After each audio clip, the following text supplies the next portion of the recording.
I suppose from a British point of view, British perspective, it's an extraordinary time to release a book of this nature, given this desire within some parts of our population here in the UK to hark back to the glory days of empire and the glory days of Britain. Do you see that at all? Or have you seen that? Has the Daily Mail read the book at all? Well, it is interesting because they had requested an interview, which they have since cancelled. Oh. So whether that means they've read the book and have cancelled, or they haven't read the book and that's why they're cancelling, I don't know. But that's okay. I've got more interviews than I have time, so I'm not too alarmed. But let me say that since I don't live here, I'm not caught up in the internal debates. I have, however, read sort of the last dozen years or so of what popular histories have been written out of Britain, and you're right, they're all celebrating empire, and this is very much a way of offering an alternative response to that way of understanding the world. And, on news programs in the last week, you've talked about how little there is, how little empire is talked about, particularly in schools. Is there also, this week we've seen the release of a new film by Gurinder Chadha, which says that the partition of India wasn't actually planned in 1947, but it was planned well in advance, something that you alluded to during your seminar. Should there be a re-evaluation, not just of empire, but the figures that are associated with empire, particularly people like Winston Churchill? Well, I certainly think Mr. Churchill needs very severe re-examination. He has as much blood on his hands as Hitler does, and particularly the decisions that he personally signed off on during the so-called Great Bengal Famine of 1943-44, when 4.3 million people died because of decisions that he took or endorsed, remains a permanent stain as far as I'm concerned, because not only did the British pursue their old policy of not helping victims of this famine, which they had been created by their policies, but Churchill persisted in exporting grain from Bengal to Europe, not to feed actual sturdy Tommies, to use his phrase, but to add to the buffer stocks that were being piled up in the event of a future invasion of Greece or Yugoslavia. Ships laden with wheat were coming in from Australia, docking at Calcutta, and were instructed by Churchill not to disembark but to sail on to Europe. And when conscience-stricken British officials from Calcutta wrote to the Prime Minister in London, pointing out that his policies were causing needless loss of life, all he could do was write peevishly in the margin of the file, "Why hasn't Gandhi died yet?"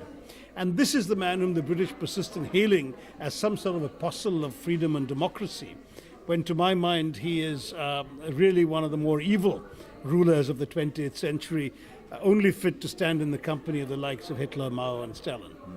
And extraordinary that you mentioned during the talk that you see this as a version of a popular history and a version of history, and as opposed to a scholarly project. Did that cause any anxiety during the process at all? I mean, it's a remarkable turnaround from that speech at Oxford University to actually publishing the book, isn't it? It's not a turnaround. It's consistent with what I've said at Oxford. It's simply that I've amplified it. Right. What was a 15-minute speech has become a 330-page book. But in practice, it's the same arguments fleshed out, substantiated, added to and expanded. And of course, amply endnoted in case anybody doubts the facts that I've cited therein. Right. Final question. Soon after that speech at the Oxford Union, Patrick French wrote a piece in The Spectator, I'm sure you've read that, saying that, no, Britain didn't plunder India, made a comparison with the Industrial Revolution in Western Europe. How do you respond to that? And he also alluded to what's happened in India since independence. How do you respond to that? Well, there's been so much written that I can't remember the exact details of his argument.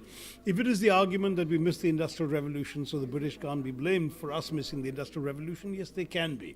As I say in the book, we missed the bus for the Industrial Revolution because you threw us under its wheels.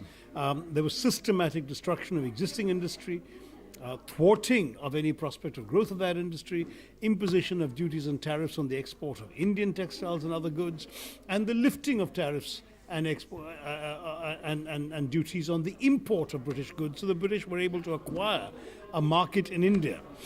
as a result of these conscious policies, and to keep it as a captive market which had no choice but to buy European, specifically English goods.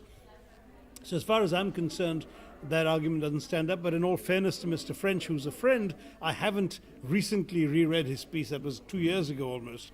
And so I don't remember whether that is an accurate summary of what his criticism was. As for the present day, nothing in my book excuses any of the failings of the present day.